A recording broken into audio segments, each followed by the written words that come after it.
In this week, we're going to talk about the graphing linear functions in real life application. So, of course, our main intention here is for you to understand how to graph a linear function and determine its domain, range, intercept, and slope. Of course, after that, we will represent it this linear relationship in real life situation using different situation. Okay? So, session 1 muna tayo. In session 1, we're gonna learn about the plotting the line, graphing linear function using a table of values. Magko-plot muna tayo at mag-graph using a table of values. Okay? Of course, yun na naman ang ating objective. Una, create tayo ng table. May sa table, from the equation, i-identify natin yung mga values. And then, after nating ma-identify sa table, plot natin using Cartesian plane. And then, i-drawing natin, i-connect natin yung three collinear points to create a line. Okay? Yan po yung ating goal for today. So let's have a pre-lesson 3-minute warm-up. So hindi ko tatapusin lahat pero allow me to share to you the first part lang muna. Okay? So for example, number 1, we have f of x equals 2 times x plus 1. Okay? When x is negative 2, what would be the f of x? So ganito lang gagawin natin dyan. You're gonna change the x here by negative 2. So it will become 2 times negative 2, which is negative 4. Then we're gonna add 1. Okay, 2 times negative 2 is negative 4 plus 1. That is going to be negative 3. So dito ko na siya isusulat. Okay, next is when x is negative 1. Again, 2 times negative 1 is negative 2 plus 1, that is negative 1. When x is 0, 2 times 0 is 0 plus 1, that is going to be positive 1. When x is 1, 2 times 1, that is 2, plus 1, that is 3. And finally, when x is 2, 2 times 2 plus 1, that is 5. You get the process? I know you get the process. Ganun po yung gagawin natin sa 2, 3, 4, and 5. And we can do that in our classroom. Okay? So, wag naman na tingnan yan, pero bibilisan ko lang. Ayan. Okay, so, take time to answer that, no? And then double check mo kung pares tayo ng sagot dito. So, let's have a opening hook for this topic. So, what story could this straight line be telling? Meron tayong jeep dito. Of course, sa jeep naman kasi, it has something to do with the distance, no? Kung saan layo ng jeep. Kung magkano yung babayaran mo. Okay? Kunyari, pag wala pang distansya, 0 kilometers lang, magkano kaya yung pamasahe mo? Eh, nakasakay ka na ng jeep, di ba? So, dito, sa story na to, magbabayad ka na ng 13. Okay? Tapos, kapag pinlot natin siya sa graph, dito natin siya ilalagay. Okay? Kung natatandaan nyo yung y-intercept, yan. No? When x is 0, the y would be this one. And that is the b or the y-intercept. Okay? That's the starting point. So, nadagdagan ng kilometers. Naging 1. Okay? Lumayo ka na ng konti. Magkano na babayaran mo? So, sabi, 15 pesos na. So, pag pinlot natin yan, dito yan maglalay. So, when 1 kilometer, magbabayad ka na ng fare. By the way, nga pala, no? So, ang horizontal axis dito, or x-axis is the distance. The y-axis would be the fare. Okay? So, nadagdagan ulit. So, nadagdagan ng isa pang kilometer, which is 2. Magkano na babayaran mo? 17. So, here we have the plot. This time, no, dapat mahalaga that the plot is very, very accurate. Okay? When the distance is 3 kilometers, dagdagan ulit ng dalawa, that is 19. So, dito natin ilalagay yan. Of course, medyo malapit lang sa 9 sa 20. Okay? So, when the distance is 4, guess what? That is 21. Okay? And that is how we plot it. When the distance is continuous, tuloy-tuloy, yung jeep, walang hindo, magkano ang pamasahe? Of course, syempre, tuloy-tuloy rin. No? And this is how we represents the tuloy-tuloy part. So, that is the continuous, or I think it will lead us to the positive infinity when we are dealing with the domain and range. Okay, so every kilometer fare increases by the same amount. And as you can see, that same amount is nadadagdagan ng 2 piso bawat kilometer. Right? So today we learn to draw this story as a graph using functions and slope. Okay? So, o nga, no, try naman natin i-graph itong function na to using a table of values. So, meron tayong function of x equals 2x minus 3. So, step 1 kasi dito, we have to choose x values. So, pag pumili tayo ng x values, I think pwede ka naman pumili din, no? Pero dito, pipili tayo ng may negative at may positive. So, x would be equals to negative 2, 0 of 2. Oh, depende yan sa context, ha?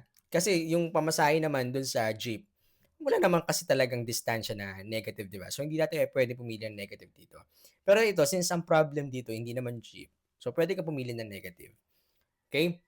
So, step 2, compute lang natin yung f of x equals 2x minus 3 by substituting or plugging in this x value. So, when x is negative 2, plug in natin, it will become 2 times negative 2, pinalitan sa x dito, minus 3. So, 2 times negative 2, that is going to be negative 4 minus 3, that is negative 7. Okay? Next, when x is 0, of course, 2 times 0 minus 3, that is going to be negative 3. When x is 2, 2 times 2 is 4 minus 3, that is going to be 1. Okay? Nakuha mo po yung second step. If nakuha mo, I hope ma-proceed tayo sa step 3. So, step 3, ganito lang gagawin natin dyan. Table of values. Meron tayong first column na x, may second column tayo ng f of x, at may third column tayo na x tapos f of x. Ano ba itong third column na to? Ito yung coordinates natin. Para pag pinlat natin, organized na, maayos na. Okay? So, umpisahan natin sa unang result. When x is negative 2, ito po yun. Ano daw ang ating f of x or yung y? Ang function natin is negative 7. You get the pattern? So, ang coordinate is negative 2, negative 7. That's right. That is the first point. Now, when x is 0, okay, when x is 0, ito yun, then the y or the f of x would be negative 3. At kapag pinlat natin yan, that is 0 and negative 3. Yun yung location niya. When x is 2, the f of x is 1. And this is the location. 2 and 1. Okay? So, next, did you get the step 3? Okay? Kung hindi nyo na-gets, balik lang po kayo. Pero proceed tayo sa step 4, no? Plot the points. So, ganito natin siya ipa-plot.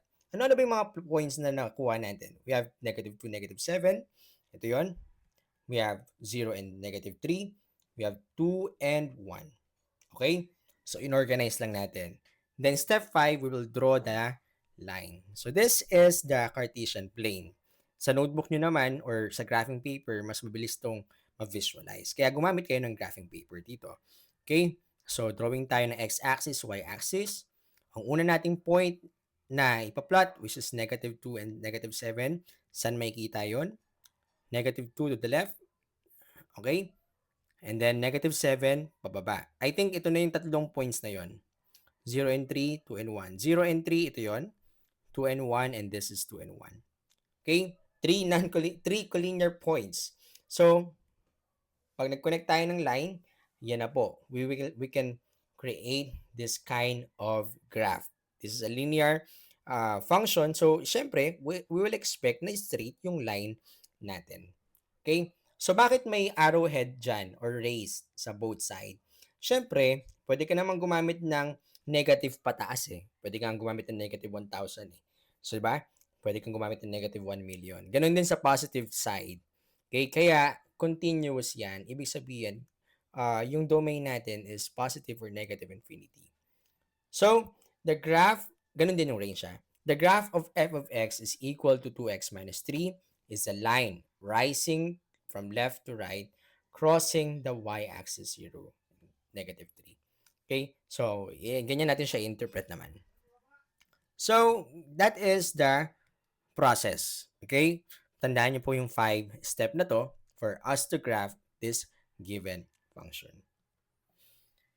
Now, you do this in pairs. First, you create a table of values, you plot the points, draw the line.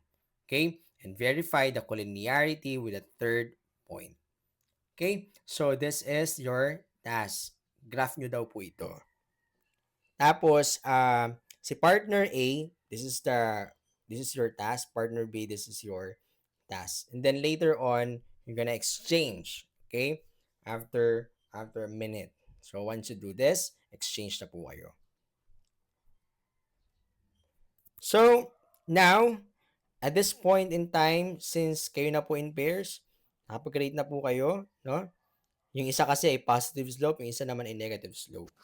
So, let's try the positive slope first. So, f of x is equal to 2x plus 1. Tingnan natin kung tama ba yung mga sagot ninyo. Step 1, choose x values.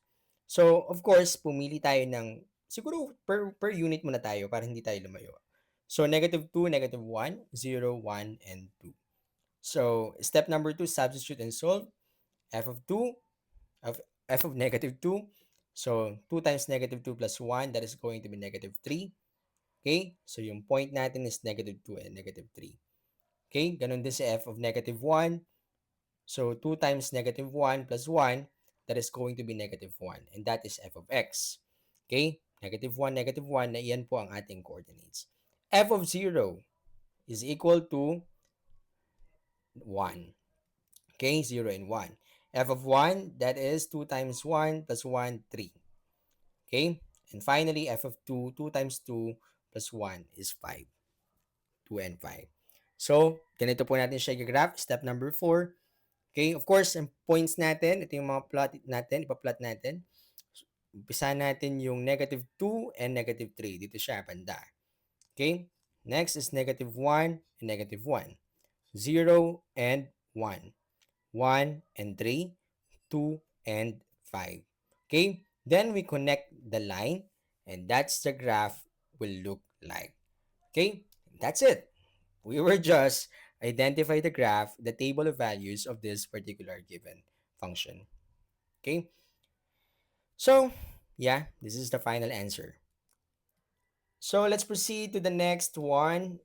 What about negative slope? Bakit negative slope nga pala? No? Negative x pala ito. So, syempre may invisible na 1 dyan, di ba? So, ang slope natin is negative 1. Okay? Meron tayong negative slope. Tingnan natin kung ano yung itsura ng graph niya. Choose x values. Of course, same lang din ang pipiliin ko. Substitute and solve. If the g of negative 2, okay, minus or negative times the negative 2, okay, nilabas ko muna yung negative ha, tas negative 2 yung nasa loob. Plus 4, okay, negative 2 is our x eh. Negative times negative is positive. Positive 2 plus 4, that is going to be 6. Okay, negative 2 is 6. Be careful sa sign. Maraming magkakamali dito for sure. So next, of course, meron tayong negative ulit sa labas, tas may parenthesis, lalagay natin yung x na negative 1 plus 4, negative 1, magiging positive to, right? Plus 4, that is going to be 5. Okay? So, g of 0, of course, negative times 0, that is 0 plus 4, that's 4. And you see the pattern, no? So, 1, negative 1 plus 4, para bumababa siya ng isang unit. Okay? So, guess what? This is 2. Okay? So, now we connect the points to plot. So, we have 2, negative 2 and 6, negative 1 and 5, 0 and 4, 1, 3, 2, 2. Connect the line, and there you go. The graph will looks like this. Ganito po ang itsura ng graph kapag negative slope. Papunta naman sa left yung graph natin. Okay? So, yeah. Falls from left to right. So, that is the slope. The slope is negative. The y-intercept is 0 and 4. Here is the y-intercept. Okay? So, now, differentiation tayo.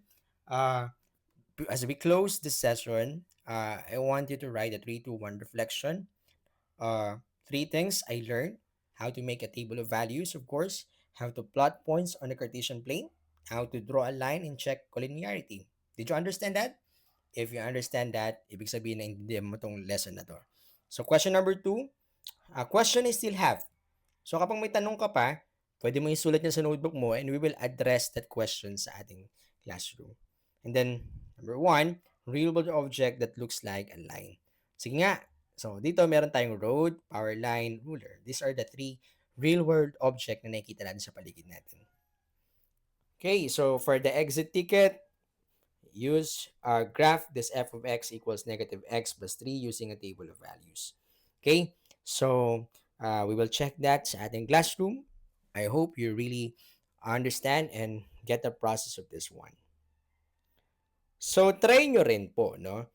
Ipag-compare yung dalawang point using the Desmos app.